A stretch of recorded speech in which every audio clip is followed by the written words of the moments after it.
Am I the asshole for telling my dad I owe him nothing and throwing his work back at him during an argument? I will say no. I'm just waiting to see like how snarky this is.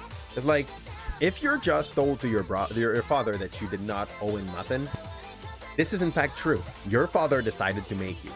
You didn't decide that your father would like make you come to this world. The gist is this. I lost my mom to a long-term health issue when I was 10. The cost of treatment drained my parents' finance, and it was just dad and me after mom died. No extended family. Dad started dating and I was 12 at the moment when he met Jane. Fair. After a few months, he told me her son had a form of brain cancer. Ow. And was very sick, and that they were getting married and he would be helping to take care of her son. Fair enough, I guess. Like, technically, it's a rebuilt family. It's super fair. We went from two in a tiny two-bedroom.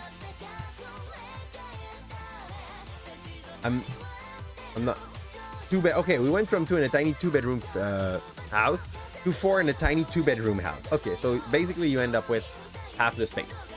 And me sharing with a terminally ill toddler, I didn't know. We had to make so many change. No more takeout, which was a once in a month treat before that. Yeah, because the money was tight, I guess. I had to stop my only extracurricular activity. No friends over because noise bothered him. No space that was just mine. No extra money for celebrating birthdays and Christmas. You're just 12 at that time, so like I can't just say like go get a job. That would not be a good point enough here. Thanks a lot for joining the crew. I'm sorry. You're sus. You're sus here. I'm gonna go check how old that's the. You're how dear. You're how that nickname, that account, everything here. I'm really sorry. I can read that like I'm able to understand French, so ciao dear. Unless you have anything to prove me that you're not a troll. But I would be very surprised. Good luck. Have about, what? Until I'm finished with that story to like come with a good excuse. When I was 15, Dad and I got into a huge argument because I was never home. I'll explain that after that big, okay? After the story, I'll explain it. I don't want it to be in the YouTube video. You're as sus as well, but you've shown me that you are not sus and just a good human. But the account is like 16-second hold, so yeah, that's how you say that it's been made specifically for that. I'll tell you, your account was older than that. I was surprised it was not like 10 before, but it's fair. If it wasn't, it's probably because you're not a bad person. So here we go. When I was 15, Dad and I got into a huge argument because I was never home and was always saying no to helping Jane take care of her son. When I told him how much I hated the situation, he looked me in the eyes and told me to grow up. Well, he probably listened and grew up. He also told me that I was old enough to understand that life wasn't always easy. I feel like it's very rough to give up to a 15 years old, but at this point, yeah, or fun, and that rougher life can build character. Yeah, but the thing is, the 15 years old did not choose anything that led to him being in that tougher life. Like, you brought it onto him. Like, you took decision and he has to suffer through them. He told me we grew our family, which was a good thing, and one of the consequences that sometimes is having less. But that it was worth for the extra love.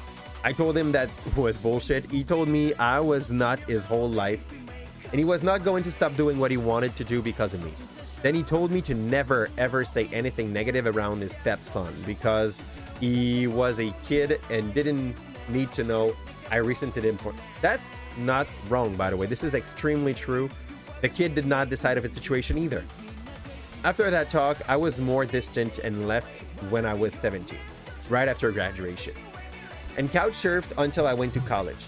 I graduated high school at 17 and turned 18 that October. I didn't stay in touch. When I was 19, I heard that Dad's stepson had died. In college, I met my wife. and we got married this past June. Dang, I feel like you're like 20 in this story now. Then in November, my dad showed up and told me he wanted to talk.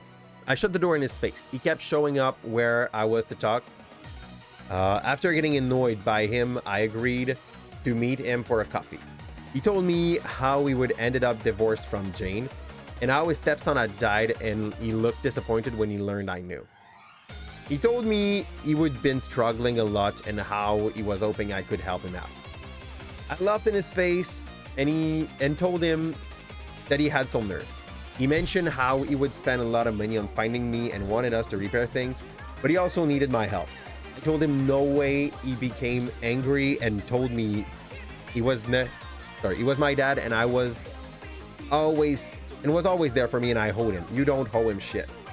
You don't owe a thing to your parent. Like, if you're a good parent, your kids will be there for you. If you're a shitty parent for your kids, I'm really sorry, but eventually they're just gonna like leave your life, and this is totally fair to do so. I told him nothing and threw most of his words back in his face, including that he needed to grow up and that he was not my whole life and would not stop me. The thing is, like, okay, it's hard to say that OP is the asshole here, but how can I say? OP's talking from a place of trauma in that story. Like, he got hurt in many ways emotionally, like inside. And from that place, now he might just over punish his father on this. I'm not willing to say that like he's the asshole for that, but I feel like just feeling the need to go back like this, to lash out like that at your parent, is pretty much useless. Like, at the moment, the bridge is burned, and the bridge has been burned on the wish of the son in that situation. The father makes some huge mistakes. I totally agree that the father is the cause of the trauma, but at that point, like, all the decision that left after that, like, the same talk he had with his son could have been had with another kid, and you would not have gotten that result out of it. The fact that he was not his priority or everything, like, I feel like this 20 years old will eventually regret those words at some point in its life. He does not look like he's the worst father until he's 12. And then when it became like more complicated, he was not able to carry through that, like the father and the son. So I feel like everybody sucks here. This person talks from a position of like someone that has trauma. So yeah, we know where this is going. So, like, this is done. That relationship is done. People will mostly say not the asshole, because like they are agreeing with the fact that like the dad was in power. The dad is in power. The dad used that sentence that I hate that makes him the asshole of like, you owe me. You don't owe shit to your parent. I'm really sorry. Like, just be a good parent and your kids will stay around you. Be a shit parent, your kids will leave. That's as simple as that. So